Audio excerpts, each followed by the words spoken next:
یہ مہینہ بڑا عظیم ہے اور چونکہ رمضان سے متصل ہے، اس مہینے کے بعد فوراً رمضان آنے والا ہے۔ رمضان میں ہمیں اجتہاد کرنا ہے، بہت ساری محنت کرنی ہے، عبادت کرنی ہے، تو پھر اپنے آپ کو تیار کرنے کے لیے یہ مہینہ مقدمہ ہے، ایمانی طور پر، عملی طور پر اپنے آپ کو بیدار کرنے کے لیے، اپنے آپ کو جگانے کے لیے اور تیار کرنے کے لیے کہ ہمیں رمضان میں جا کر عبادت کرنی ہے۔ رمضان پا لینے کے بعد اس میں ہمیں کثرت کے ساتھ عبادات کو انجام دینا ہے۔ تو اس بنیاد پر یہ مہینہ مقدمہ ہے اور ایمان اور عملی طور پر اپنے آپ کو ٹرین کرنے کا یا اپنے آپ کو تیار کرنے کا مہینہ ہے۔ تو نبی صلی اللہ علیہ وسلم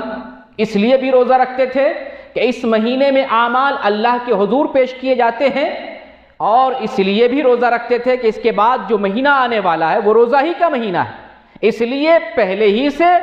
روزے کی عادت ڈالنی ہے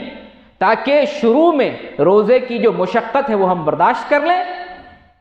اور جب رمضان آئے تو چاشنی کے ساتھ، جیسے کہ پچھلے خطبہ میں آپ نے سنا ہے، عبادتوں کی لذت ہوتی ہے، جب آپ عبادت کرتے ہیں تو لذت ملتی ہے، شوق سے عبادت کرتے ہیں، اس لذت کو پانے کے لیے شعبان میں ہم اگر روزہ رکھتے ہیں اور مشقت برداشت کر لیتے ہیں تو رمضان میں جا کر ہمیں روزے کی کلفت اور مشقت معلوم نہیں ہوگی، بلکہ روزے کی لذت اور حلاوت معلوم ہوگی۔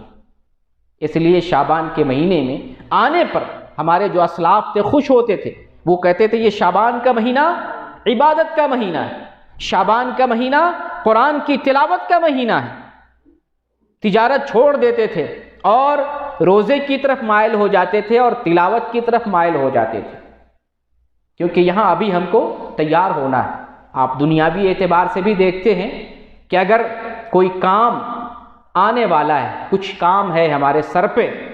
کوئی پروگرام ہم نے بنایا ہے، کوئی منصوبہ ہم نے طے کیا ہے اور وہ منصوبہ آنے والا ہے، اس کے کچھ دن باقی ہیں، ہم اس کے قریب ہوتے ہیں تو ہم تیاری کرتے ہیں، ریہرسل کرتے ہیں۔ جیسے ٹورنامنٹ ہوتا ہے، کھلاڑی ٹورنامنٹ سے پہلے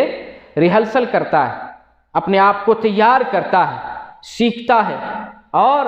اپنے آپ کو ذہنی طور پر اور عملی طور پر اپنے آپ کو تیار کرتا ہے۔ تو ایک مہینہ آنے والا ہے، بڑا عظیم الشان مہینہ ہے، اس مہینے کے لیے ہمیں اپنے آپ کو تیار کرنا ہے، ذہنی طور پر، عملی طور پر، ایمانی طور پر، ہر اعتبار سے، تاکہ رمضان ہمیں بھاری معلوم نہ ہو،